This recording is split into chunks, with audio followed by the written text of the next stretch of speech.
Muchas gracias, José. Un saludo muy especial a los organizadores, a todos los asistentes, a mis compañeros de panel, y voy al grano. Desde el 1 de agosto, cuando asumí funciones como fiscal general de la Nación, dije que para fortalecer la lucha contra la corrupción en ese triángulo virtuoso de periodismo independiente, sociedad civil fuerte y autoridades del Estado trabajando mancomunadamente contra la corrupción, la Fiscalía tenía un papel vital y era la hora de la justicia. Y en ese sentido hemos organizado el plan Bolsillos de Cristal, que a la fecha, en estos escasos 8 meses, ya ha producido resultados en más de 266 casos que involucran corrupción por un valor cercano al billón de pesos identificados por la Fiscalía General de la Nación. ¿Por qué esta acción? ¿Por qué esta determinación? Porque tenemos que fortalecer, revitalizar el papel de la ley criminal para disuadir a los corruptos. Esa es la filosofía con la cual privilegiamos la lucha contra la corrupción en la Fiscalía, pero también para lograr una mayor confianza ciudadana, para que se advierta lo vital que resulta que el ciudadano entienda el poder que tiene como ciudadano, el poder de denuncia, y que adviertan de qué manera las instituciones, la institucionalidad democrática es la que puede reversar este fenómeno de la corrupción.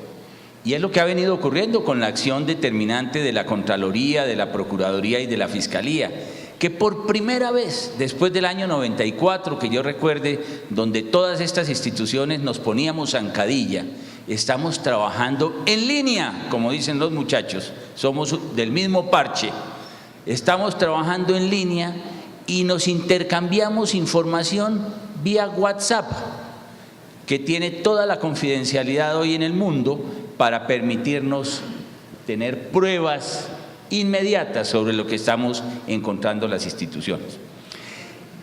Como se habla mucho de todas las investigaciones de la Fiscalía, todos los días estamos mostrando casos de corrupción en todas las regiones del país. En Bogotá se siente menos. Yo quiero articular qué es lo que estamos haciendo en esta presentación. ¿Qué es lo que hemos hecho? Priorizar la investigación criminal. Esa es una regla fundamental en la lucha contra la corrupción. Nosotros cargamos un pesado fardo de cerca de 100.000 investigaciones en materia de corrupción administrativa. Entonces lo que hemos hecho es formular una política de priorización. Lo decía Robert Klitgar, que para quienes hemos trabajado en la lucha contra la corrupción es uno de los grandes maestros de nuestra sociedad contemporánea. Hay que priorizar la acción del Estado en la lucha contra la corrupción, y él creó la teoría de los peces gordos, y hay que saberlos freír, porque en la medida en que la sociedad advierte que la ley no es para los de Ruana, sino para todo el mundo, hay confianza en la institucionalidad y en la lucha contra la corrupción. Entonces, primero priorizamos. 1, peces gordos. Esta no es una lucha que está enfocada hacia los subsecretarios de despacho, jefes de división, secretarias administrativas de la administración pública. Esta es una lucha que está enfocada en primer lugar a los grandes formuladores de las políticas públicas y a los grandes contratadores del Estado como responsables que son en el manejo de los recursos públicos. No por otra razón, hoy están siendo investigados altísimos funcionarios del Estado por temas de corrupción. En el caso de Odebrecht salta a la vista, después hablamos de ese tema, pero por ejemplo hay 20 gobernadores actuales en procesos de investigación que valen más de 400.000 millones de pesos en conductas que son objeto de análisis desde el punto de vista de la moralidad pública. Segundo, la corrupción es una expresión de conducta antisocial que tiene una doble cara, esa moneda. Y está el sector público, pero también está el sector privado. Quien anima la corrupción es el sector privado. Y por eso no hay ninguna investigación de la Fiscalía General de la Nación, ninguna, en donde no estemos examinando las dos caras para establecer una simetría en la acción de investigación entre sector privado y sector público. Lo que va a conocer el país en Panama Papers, lo que ya estamos advirtiendo en los POTS, en los sistemas de regulación de ordenamiento territorial, que el país poco conoce de esa corrupción tan elaborada que se ha desarrollado en todas las regiones de Colombia, que ya ha llegado a comprometer a algunos alcaldes municipales, muestra esa doble cara en una interacción por captura de rentas ilícitas por parte del sector privado, cooptando a los alcaldes y a los concejales en las regiones. Tercer lugar, estamos priorizando las investigaciones de lo que llamamos los elefantes blancos. ¿Qué son los elefantes blancos? Los elefantes blancos, José, son para nosotros como las imágenes de los dictadores en estas republiquetas que finalmente terminan siendo demolidas por la sociedad cuando se restablece el orden y la democracia en una sociedad. Nosotros tenemos elefantes blancos por doquier y en el colectivo social esos elefantes blancos son el reflejo de que la impunidad es la regla en la lucha contra la corrupción. En las puertas de la Fiscalía hay un monumento a la corrupción, que es este.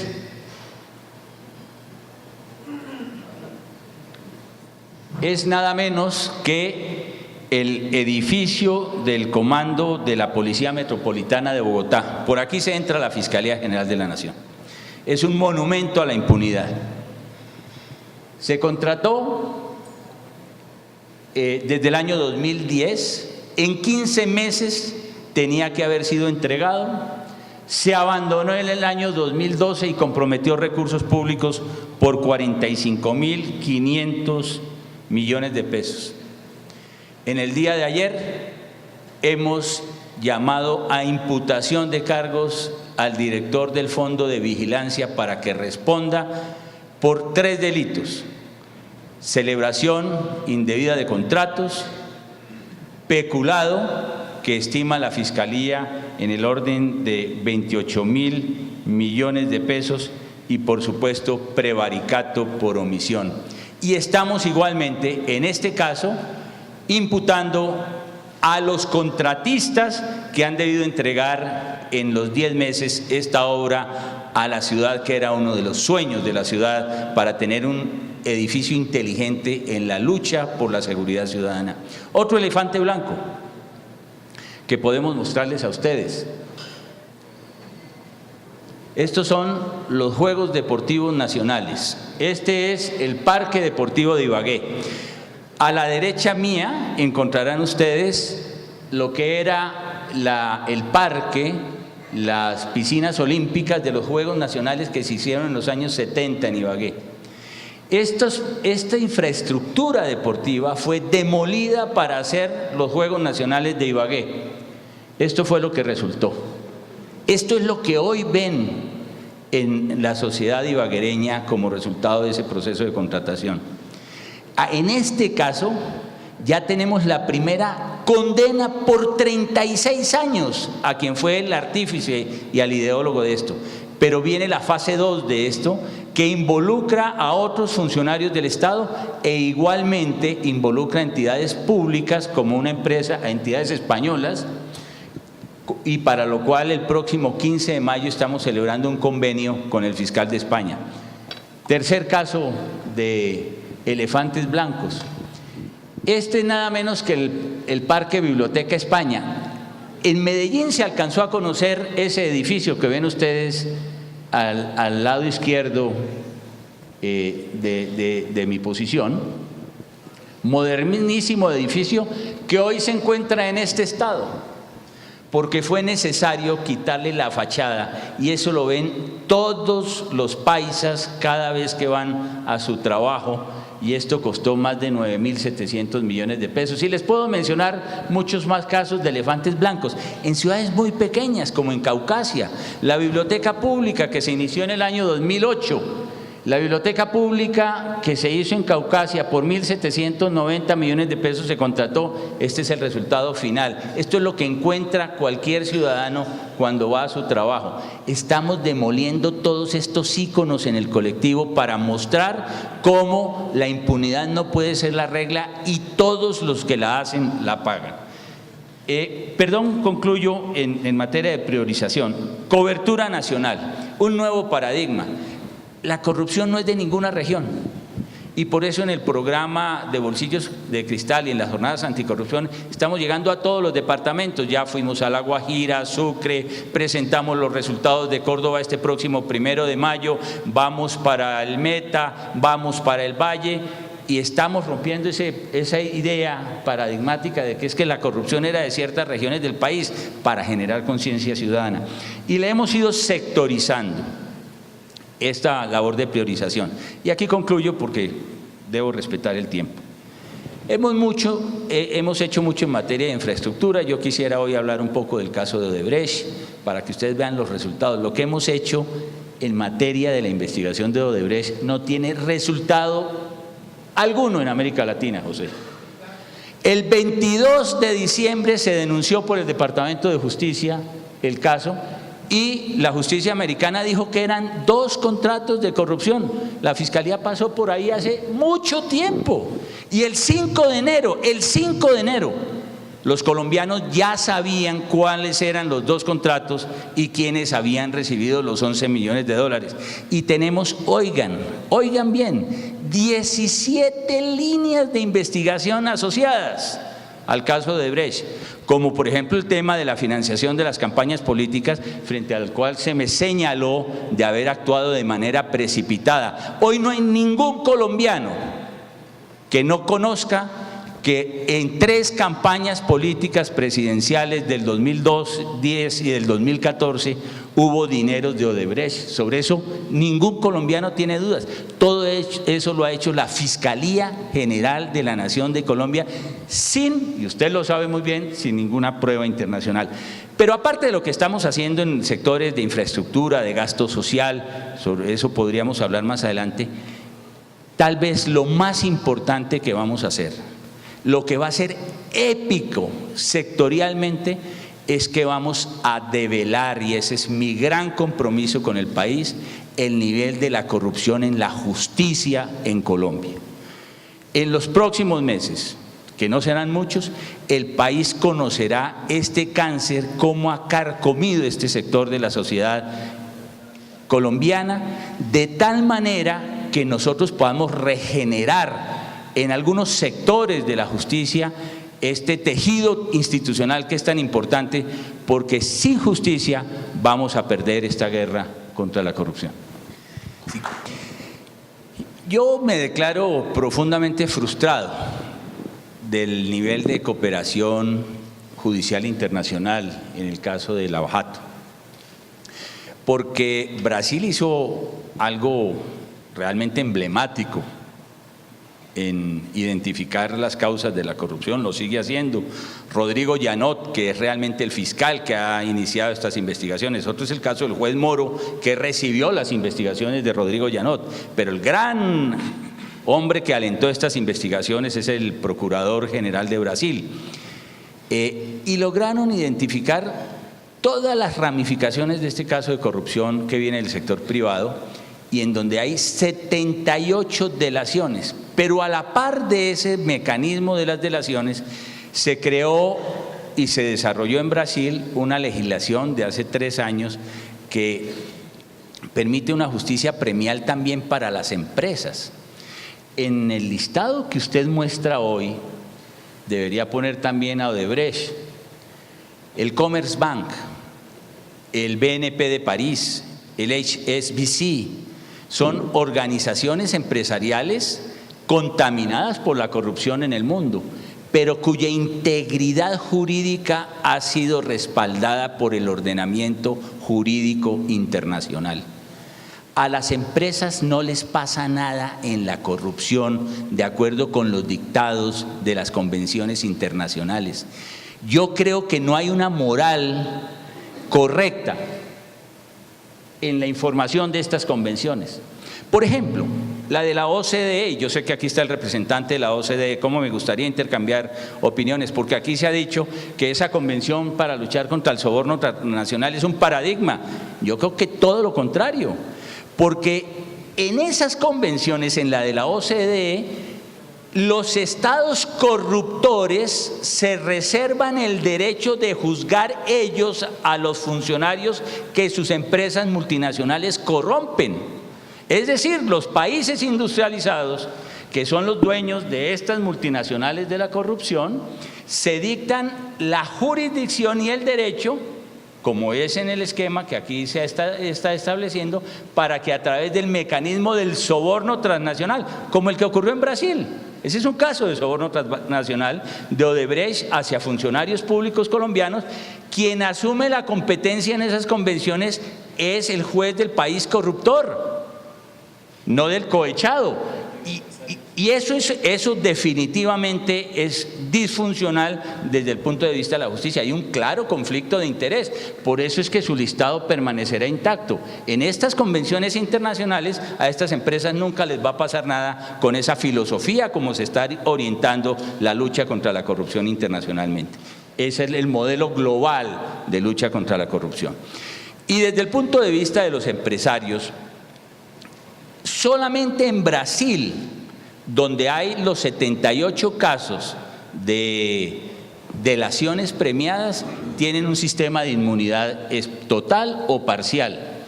En los demás países se ha venido trabajando modelos de inmunidad. En Colombia, por ejemplo, no se ha consolidado aún ningún principio de oportunidad global. Es un tema que estamos estudiando a partir de la cooperación que han venido dando los funcionarios de Odebrecht, pero que tiene que llegar hasta lo más íntimo de la corrupción, que ya no son los 2 casos que anunciaron en el Departamento de Justicia de los Estados Unidos, sino los 18 casos que hemos identificado en Colombia. Las veedurías, ¿cómo pueden trabajar con los organismos de control? Esa es una de las grandes revelaciones, de las grandes sorpresas que tenemos hoy en la Fiscalía General de la Nación. Cuando vamos a La Guajira, cuando vamos a Córdoba, las grandes denuncias que recibimos en Córdoba y que vamos a develar el próximo 1 de mayo fueron las redes de veedurías ciudadanas. Ese es un gran activo de organización ciudadana en la lucha contra la corrupción que no ha tenido el reconocimiento por parte de las autoridades de control. Y en eso tenemos una comunicación hoy en día directa en todas estas jornadas que estamos haciendo. Segundo, ¿quiénes son los funcionarios que se están designando para hacer estas labores de lucha contra la corrupción? Lo podríamos decir en nombre de las 3 instituciones como agente oficioso, pero permítanme hablar por la Fiscalía.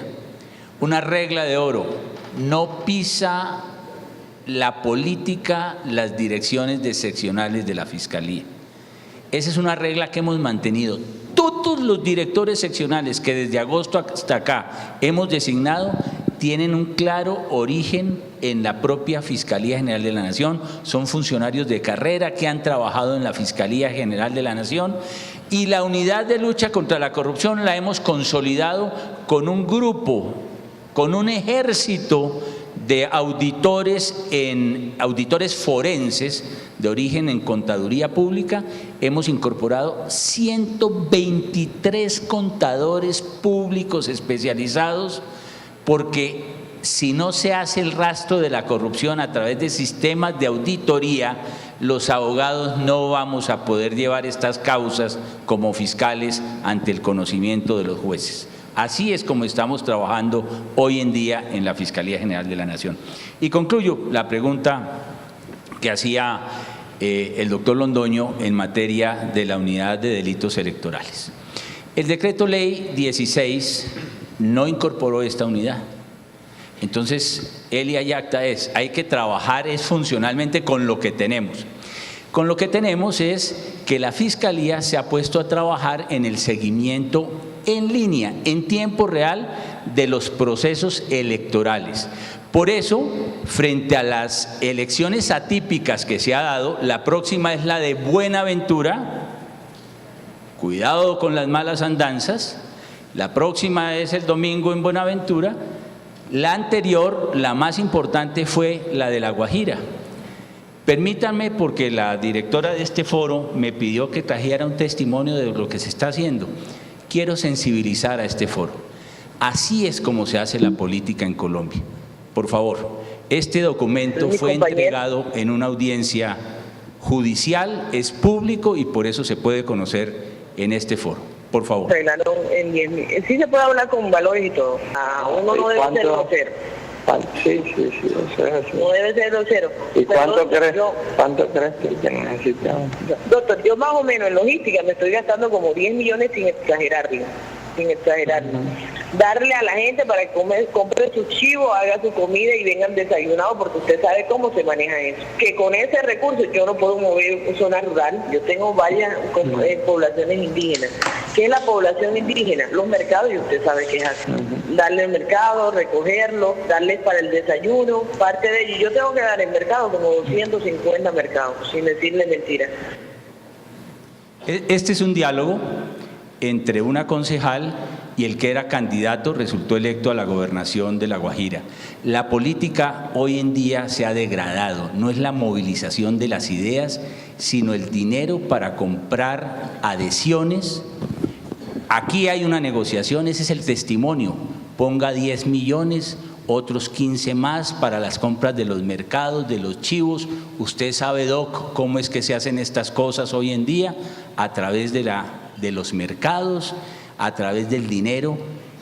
Y la lucha por el poder tiene que ser la lucha de la ideología.